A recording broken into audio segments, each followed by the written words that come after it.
Hello friends, and welcome back to our channel. Tonight, we're embarking on a very special journey, a story I call the cozy aroma of the Viking longhouse kitchen. So, get comfortable, dim the lights, and let's travel back in time together. Imagine this, you re-trudging through the mud and snow of a late autumn day in Viking Age Scandinavia. The wind is biting at your skin, carrying the crisp scent of pine and distant wood smoke. Your breath mists in the frigid air as your boots sink into the damp earth. The sun is already setting, casting long, stark shadows across a wild and ancient landscape. It's an adventure, right? Before we dive in, if you enjoy these journeys, please take a moment to like the video and subscribe to the channel.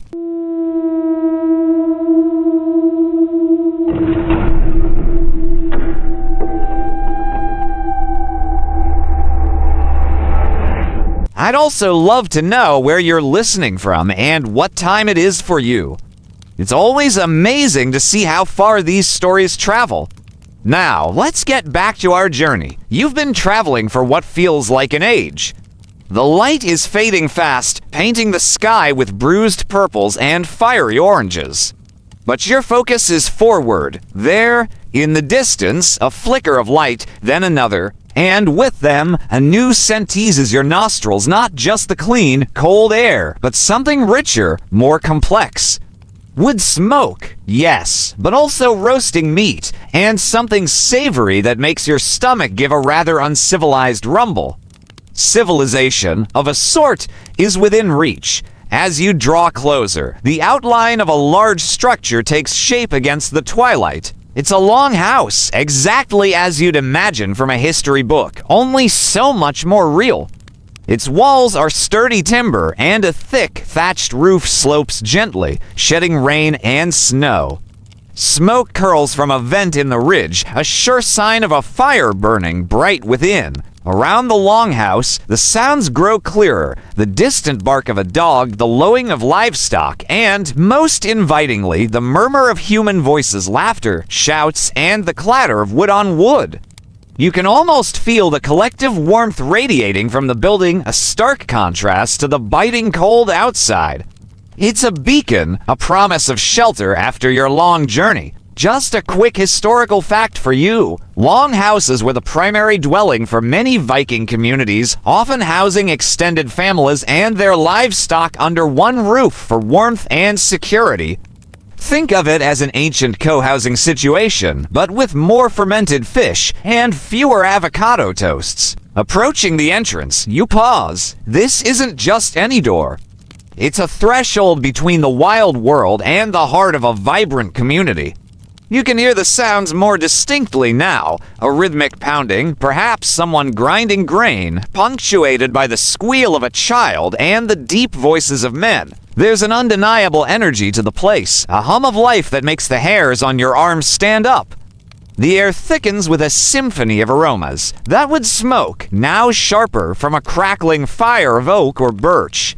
Beneath it, a complex tapestry of scents. You pick out the hearty smell of stew, rich with root vegetables, and some kind of meat, perhaps venison or mutton. There's the earthy tang of damp straw, a hint of something yeasty from baking bread or brewing ale, and the distinct, slightly animalistic scent of bodies, both human and beast, huddled together for warmth. It's a smell that speaks of survival, of community, of life lived close to the land and each other. It's raw, organic, and utterly, unforgettably authentic. You take a deep breath, steeling yourself for the warmth, the noise, and the sensory overload that awaits. The door creaks open just a crack, letting out a waft of hot air that smells gloriously of food and fire, and you catch a glimpse of dancing firelight within. Here's a quirky tidbit you might not expect. Sometimes, the doors of these longhouses would be designed to open inwards to prevent snow drifts from blocking them during harsh winters. A practical design choice, if a little inconvenient for carrying large items in. As you reach for the heavy door, your hand brushes against the rough-hewn timber. You can feel the cold of the wood, but also the residual warmth seeping from within. The decision is made. The cold is too much, the allure of the warmth, and food too strong to resist. Historians still argue whether the inhabitants of longhouses shared sleeping arrangements with their animals out of necessity for warmth or due to a belief in a more symbiotic relationship. Either way, you're about to find out exactly how cozy a Viking longhouse could get. You push the door open, ready to step inside and shed the biting cold of the fading day, ready to immerse yourself fully in the comforting aromas from a Viking longhouse kitchen. You push the heavy wooden door. It swings inward with a groan that sounds almost like a sigh of relief from the longhouse itself, allowing you to step across the threshold and out of the biting wind. Immediately, the cacophony of the outside world recedes, replaced by a warm, humid embrace that feels like a physical thing. It's a sensory explosion, a sudden immersion into a world of flickering light, shifting shadows, and a symphony of human and animal sounds. The air is thick, almost chewy, with the scent of wood smoke, roasting meat, damp earth, and something vaguely animalistic, yet surprisingly comforting. It's a full-body experience, a warm blanket thrown over your chilled bones. Your eyes, accustomed to the dimming twilight, take a moment to adjust to the interior gloom, which is punctuated by the brilliant, dancing light of the central hearth. This isn't just a fire, it's the heart of the longhouse, a glowing, roaring beast that dominates the space and commands your attention. It's built directly on the earthen floor, a shallow pit perhaps, lined with stones, sending plumes of smoke curling upwards towards the single, narrow opening in the roof, the smoke hole. And while it does a decent job, some of that smoke invariably lingers, giving the air a perpetual haziness that catches the firelight in shimmering motes of dust and ash. You quickly realize why a Viking might have had a slightly cough-y disposition. Just clearing my throat, darling, too much quality time with the indoor barbecue. As your vision sharpens, the sheer scale of the longhouse reveals itself. It's a vast, elongated space stretching out before you like an ancient cathedral carved from timber. The walls are rough-hewn planks, darkened by centuries of smoke and time, perhaps adorned with tapestries or animal hides for extra insulation and a touch of rustic flair. Overhead, massive timber beams support the thatched roof, some scarred and blackened by proximity to the fire. It's a place built for function, for survival, yet there's an inherent beauty in its raw, unadorned strength. The central hearth isn't merely for warmth. It's a multi-purpose marvel of ancient engineering. Above the crackling flames, suspended from a sturdy cross beam by thick iron chains, hangs a large, blackened cauldron. It's bubbling gently, emitting a rich, savory steam that adds another layer to the longhouse's intoxicating aroma profile. This is where the magic happens, where simple ingredients are transformed into hearty, sustaining meals. Around the hearth, people are gathered, some sitting on low wooden benches, others squatting on stools, their faces illuminated by the fire's glow, telling stories, repairing tools, or simply basking in the warmth. It's a communal hub, the ancient equivalent of a kitchen island, but far more vital. You notice details you might miss in a textbook. The way the firelight dances on the rough texture of a woven wool cloak, the glint of an iron tool being sharpened, the almost hypnotic rhythm of someone tending the fire, adding another piece of seasoned wood with a practiced hand.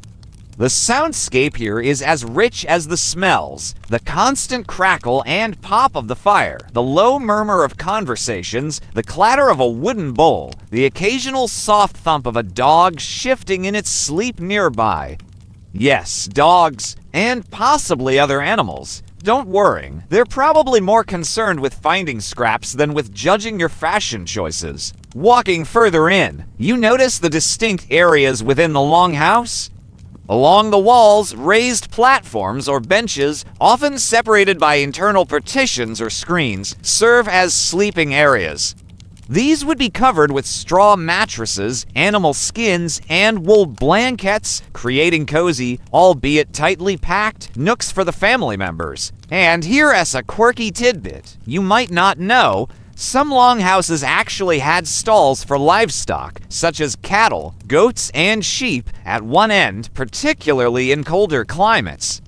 The body heat from the animals would contribute significantly to warming the dwelling. So, yes, you might just be sharing your living room with a slightly pungent cow. Talk about an open-plan living concept. Now, for a mainstream historical fact, Viking longhouses often had remarkably simple ventilation, relying almost entirely on the smoke hole in the roof.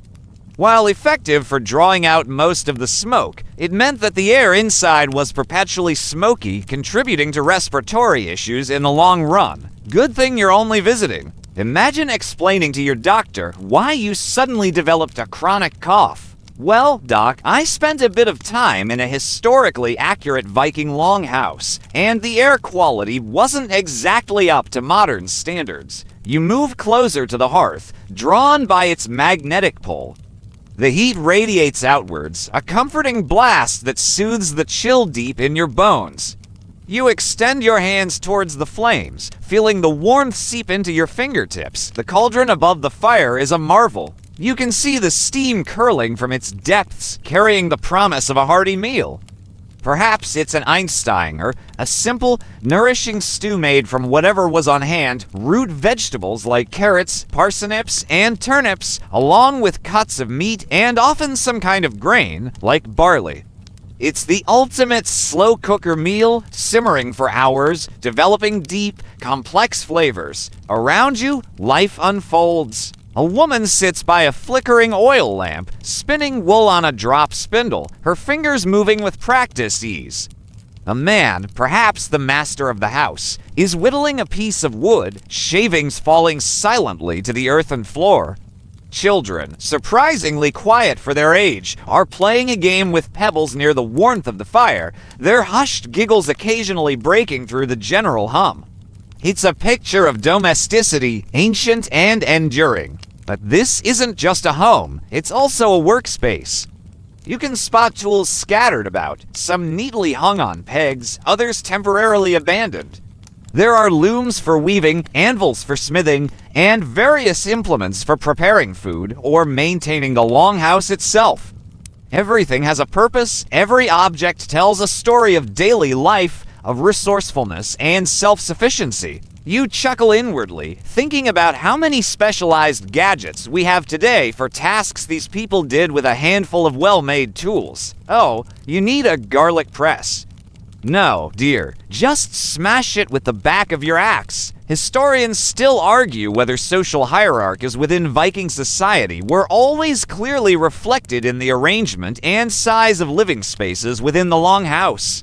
Were the best spots near the fire reserved for the highest status individuals, or was it more communal? You glance around, trying to discern any subtle clues, but everyone seems to share the warmth equally, at least for now. It's a fascinating question, a little puzzle left by the passage of time. For now, you're content just to be warm, to be inside, to be part of this vibrant, ancient world, feeling the comforting rumble of the earth beneath your feet and the warmth of the hearth on your face. The aromas from the cauldron are becoming more insistent, drawing you further into the promise of the Viking longhouse kitchen. The warmth of the hearth has thoroughly thawed you out, but now something even more powerful is pulling you deeper into the longhouse. The incredible smells wafting from the kitchen. Now, when I say kitchen, don't picture a separate room with granite countertops. In a longhouse, the kitchen was a dynamic, ever-shifting space centered around the main fire pit. It was a hive of ancient culinary activity, a scene that really hammers home how much we take our modern conveniences for granted. No microwaves or air fryers here, just a whole lot of elbow grease and a ton of patience. Look around. It's like watching a carefully choreographed dance with steps that have probably been the same for centuries. Over by that massive cauldron, a young woman stirs a hearty stew with a long wooden ladle.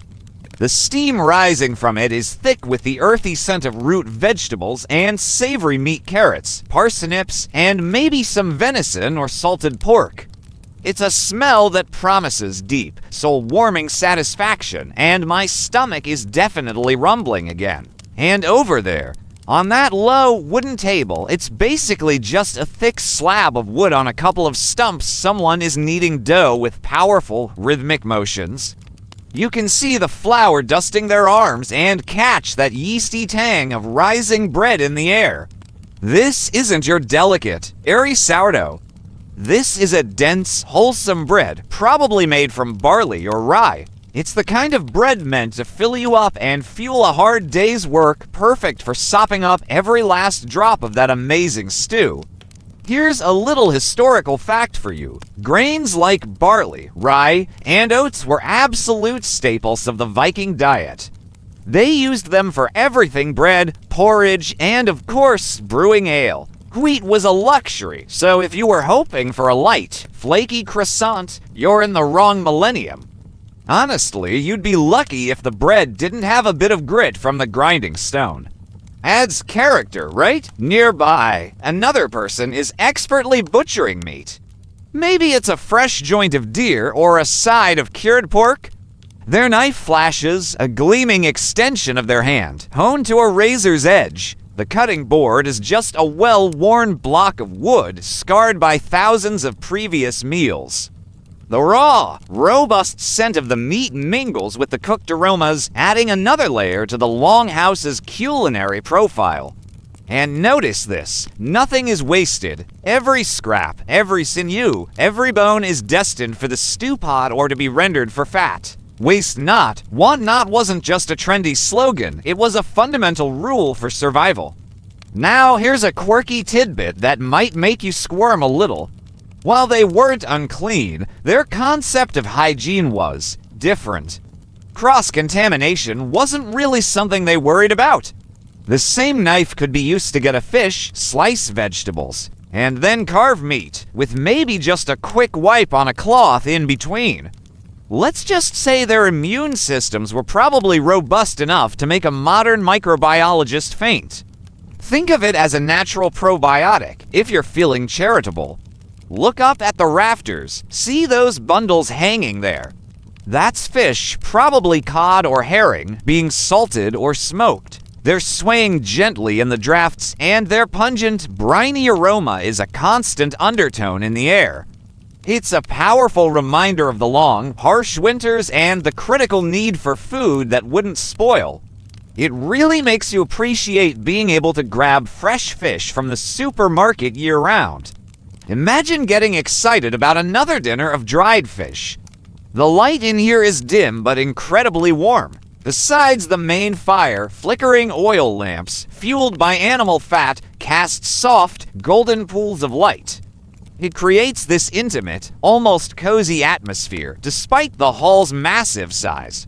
The fire itself is the main light source, its cheerful crackle illuminating the faces of everyone working and throwing dramatic, dancing shadows against the timber walls. It's a living, breathing light, so much more dynamic than a sterile light bulb. You'll also see children darting about. They aren't just playing, they're part of the process. They might be fetching water, sorting dried berries, or just watching the adults with wide, curious eyes. Everyone has a role to play in the daily rhythm of the longhouse. There's this tangible sense of community and interdependence in the air, a stark contrast to our often isolated, modern lives. Interestingly, historians still debate how gendered the roles were in the Viking kitchen. Were some tasks strictly for men and others for women?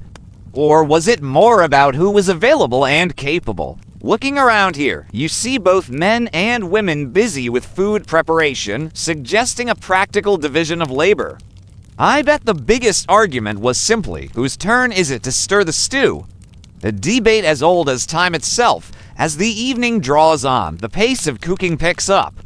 More food appears: bowls of berries if the season is right, or maybe preserved fruits. You might see bowls of skyr, a thick, creamy dairy product like yogurt.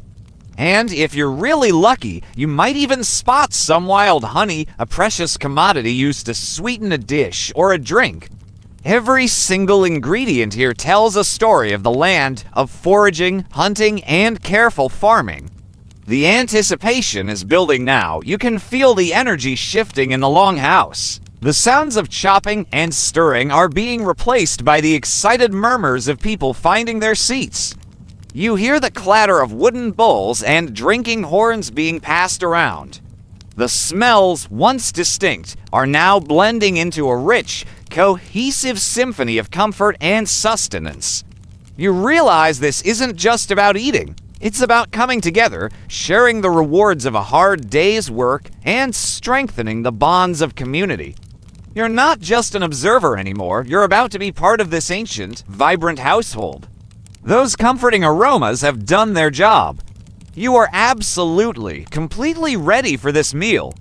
The moment has arrived. You find yourself settling onto a low, wooden bench, its rough-hewn surface surprisingly comfortable after the long day. Around you, the longhouse fills with the eager rustle of anticipation. Families gather, shifting closer to the hearth, their faces lit with the shared joy of an evening meal. The collective energy is palpable, a quiet hum of contentment and gratitude. You're not just an observer anymore, you're a participant in this ancient ritual of sustenance and community. This isn't just dinner, it's a communion, a vital act in a world where food isn't just fuel, but a hard-won blessing. Wooden bowls are passed around, simple and practical, along with a horn or a crude ceramic cup for drink. There are no individual plates. Communal dishes are placed along the sturdy tables for everyone to share. A large ladle dips into a simmering cauldron, drawing forth generous portions of a hearty stew. Its rich aroma is now even more concentrated and inviting. You accept your bowl, the warmth seeping through the wood into your hands, a comforting weight. You take your first tentative spoonful. The stew is a revelation.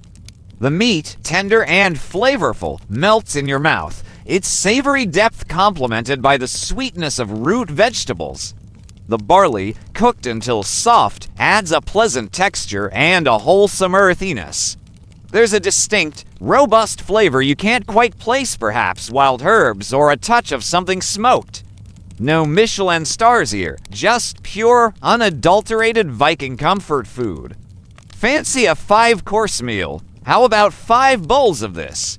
Alongside the stew, dense loaves of barley bread are broken by hand and passed around. You tear off a hunk, its crust firm, its interior surprisingly moist. It's perfect for soaking up the flavorful broth, ensuring not a single drop goes to waste. There might be bowls of butter or a seasoned animal fat spread to smear generously on your bread. And if you're lucky, some dried or smoked fish might also be offered, a salty counterpoint to the rich stew. The flavors, though simple, create a surprisingly complex and satisfying meal. Here's a historical fact that might surprise you. While meat was certainly consumed, the Viking diet was heavily reliant on grains, dairy products like skyr and cheese, and fish.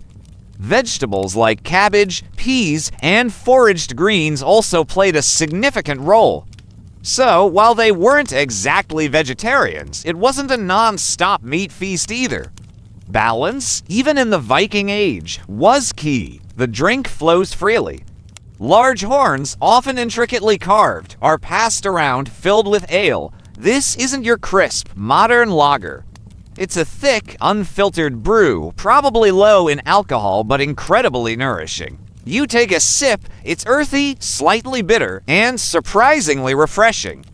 It washes down the rich food and warms your throat. Water, too, is available, but the ale is the preferred social lubricant, loosening tongues and encouraging camaraderie. The atmosphere is one of convivial merriment. Voices rise and fall in conversation, punctuated by laughter and the clinking of horns. Stories are told, news is exchanged, and plans are discussed. You catch snippets of conversation in a language you don't understand, yet the emotions are universal: joy, concern, camaraderie. A quirky tidbit about Viking dining etiquette: forks as we know them weren't really a thing. People ate primarily with knives and spoons, or simply with their hands. A good, sharp knife was your most versatile utensil, capable of both self-defense and spearing a particularly stubborn piece of stewed turnip. Just try not to accidentally stab your neighbor. You observe the social dynamics unfolding. There's a clear sense of order, but also a deep underlying equality in the sharing of food. Everyone, from the youngest child to the eldest elder, partakes from the same communal bounty. The act of eating together reinforces the bonds of the household, strengthening their collective identity. It's a powerful reminder that food is more than just sustenance. It's a social glue, a catalyst for connection. As the meal progresses, the longhouse becomes even warmer, infused with the collective body heat of its inhabitants and the lingering steam from the food. The fire's roar has softened to a gentler hiss. The intensity of the eating gradually subsides, replaced by a more relaxed pace. People linger over their drinks, continuing their conversations, the day's labors winding down. The unique flavors of the shared meal have not only filled your stomach, but also immersed you more fully in the culture of this ancient place. You feel a deep sense of satisfaction, a quiet contentment settling over you like a warm cloak. With the meal winding down, a gentle hush falls over the longhouse. The earlier boisterousness gives way to a more reflective atmosphere. The clatter of wooden bowls and the robust laughter diminish, replaced by the soft murmur of lingering conversations and the comforting crackle of the dying fire. You lean back, a sense of profound contentment settling in your bones. This is the twilight's embrace, the peaceful end to a day lived fully in the Viking age. The longhouse transitions into its nighttime rhythm. Children, their bellies full, are scooped up by their parents and tucked into the sleeping platforms along the walls. You hear soft whispers, the rustle of straw and animal furs, and then the steady breathing of little ones. The adults, too, begin to prepare for rest. Some gather around the fire for one last round of storytelling, their voices low and resonant. Others tend to final chores, banking the embers of the hearth to preserve a glowing core for the morning. The oil lamps flicker more gently, their flames dancing hypnotically, casting long, shifting shadows. The central fire has settled into a bed of glowing embers, radiating a deep, persistent heat. The air, though still smoky, now carries a more subtle bouquet, the warmth of baked bread, the faint tang of ale, and the ever-present, reassuring scent of wood smoke and damp earth. It's a primal comfort, a smell that speaks of safety and shelter. Interestingly, cleanliness, though different from our modern standards, was still important for Vikings. They used soap made from animal fat and ash, and frequent bathing was common. So, while you might not have had a daily hot shower, they weren't completely averse to a good scrub. A quirky tidbit that adds to the scene: some Viking longhouses had designated guest areas where travelers like yourself might be accommodated. These weren't luxurious, perhaps just a space on a sleeping platform with some extra furs, but they signified hospitality, a deeply valued trait in their society. You're not just crashing on the couch, you're being welcomed into the hearth and home. You find a quiet spot on one of the benches, feeling the day's journey and the heavy meal weighing pleasantly on you. The conversations gradually die down, replaced by the soft sounds of people settling in. The occasional lowing of an animal, the rustle of a restless sleeper, the soft drip of condensation from the roof. These become the new soundscape of the night. It's a symphony of simple, fundamental existence. Historians debate whether the concept of private space, as we understand it, existed in the same way within a longhouse. Life was lived in close proximity, a constant shared experience. You feel this acutely now as the longhouse embraces you in its collective warmth. It's a different kind of intimacy, one born of shared survival. The fire, Now, just a deep red glow casts minimal light, allowing the shadows to lengthen and merge. The longhouse becomes a cavern of whispers and warmth, a sanctuary against the cold, unforgiving night outside. You can almost feel the presence of generations past in these ancient timbers, the echoes of countless lives lived within these very walls. It's a humbling, grounding experience. You close your eyes, letting the residual warmth and lingering aromas wash over you. The scent of wood smoke, so pervasive, has now become a deeply comforting fragrance. It's the smell of home, of protection, of the beating heart of a community. You think back to your arrival, cold and weary, and marvel at the transformation. The Vikings weren't just warriors and raiders. They were farmers, artisans, and families who understood the profound importance of hearth and home.